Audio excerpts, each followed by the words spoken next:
اور اگر کوئی بدبخت انسان صحابہ کرام اور اہل بیت اور امہات المؤمنین کی توہین کرتا ہے۔ بسم اللہ الرحمن الرحیم، السلام علیکم ورحمۃ اللہ۔ پاکستان پوائنٹ کے ساتھ میں ہوں آپ کا محبوب افریدی۔ الحمدللہ ثم الحمدللہ 6 ماہ کی مسلسل کوشش اور جدوجہد کے بعد بالآخر 7 اگست 2023 کو تحفظ ناموس صحابہ و اہل بیت اور امہات المؤمنین کا بل منظور کر لیا گیا۔ یہ بل پہلے جو تحفظ ناموس صحابہ و اہل بیت کے سزا کے حوالے سے تھا، قومی اسمبلی میں مفتی عبدالشکور رحمہ اللہ تعالی عنہ نے پیش کیا اور وہاں منظور ہونے کے بعد اس کو سینٹ میں پیش کیا۔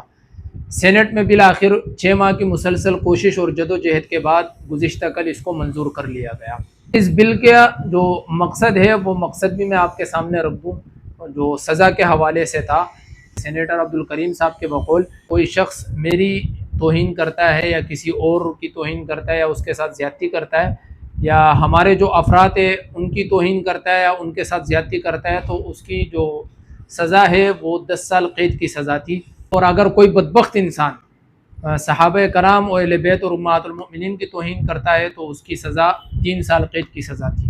الحمدللہ ثم الحمدللہ اس بل میں ترمیم کر کے صحابہ کرام و اہل بیت اور امہات المؤمنین کے توہین کرتا ہے اور ان پر زبان درازی اور نامناسب الفاظ سے پکارا جاتا ہے تو اس کی جو سزا ہے وہ 10 سال یا اس سے زائد کی جائے اور دفعہ ہے وہ ناقابل ضمانت کر لی جائے۔ اس پر شیری رحمان صاحبہ کی طرف سے جو بڑا ہلہ گلہ کیا گیا کہ اس بل کو کمیٹی میں بھیج دیا جائے۔ اگر کمیٹی میں یہ بل چلا جاتا یہ غیر مؤثر ہو جاتا کیونکہ 1-2 دن میں پھر اسمبلیاں تحلیل ہونی تھی، تو اس پر جو ہے نا شیری رحمان صاحبہ کو شٹ اپ کی کال دی گئی کامل علی آغا صاحب کی طرف سے جو قاف لیگ سے ہے۔ متفقہ کوشش اور جدوجہد کے بعد اس بل کو منظور کر لیا گیا۔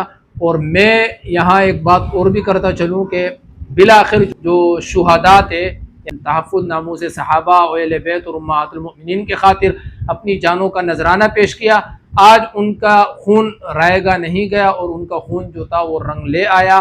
خوشی کی بات یہ ہے کہ تمام جماعتوں کے اتحاد اور متحد ہونے سے اس بل کو منظور کیا۔ اس میں اشتاق صاحب جو جماعت اسلامی سے، عبدالکریم صاحب، مولانا عبدالاکبر چھترالی صاحب اور کامل علی آغا صاحب اور مولانا عبدالغفور صاحب، پاکستان تحریک انصاف کے بھی 1-2 سینیٹرز تھے جنہوں نے جو ہے نا اس کی حمایت کی اور کہا کہ اس بل کو آج ہی منظور کیا جائے، اور وہی ہوا کہ متحد ہوئے، اتحاد کیا گیا ایک مٹھی بن کر، تو اس کے بعد جو ہے نا اس بل کو منظور کیا۔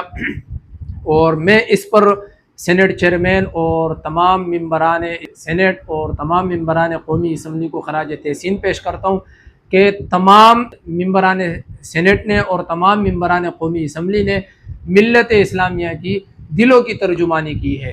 اللہ تعالیٰ سے دعا گو ہوں کہ اللہ تعالیٰ آپ لوگوں کو جزائے خیر عطا فرمائے، اور کوئی شخص اگر توہین کرتا ہوا نظر آئے صحابہ کرام اور اہل بیت اور امہات المؤمنین کی تو اس پر قانون کو سخت کیا جائے اور ان کو قانون کے شکنجے میں لایا جائے۔ تو اللہ تعالیٰ سے دعا ہے کہ اللہ تعالیٰ آپ سب کا حامی و ناصر ہو اور اللہ تعالیٰ آپ کو جزائے خیر عطا فرمائے۔ السلام علیکم۔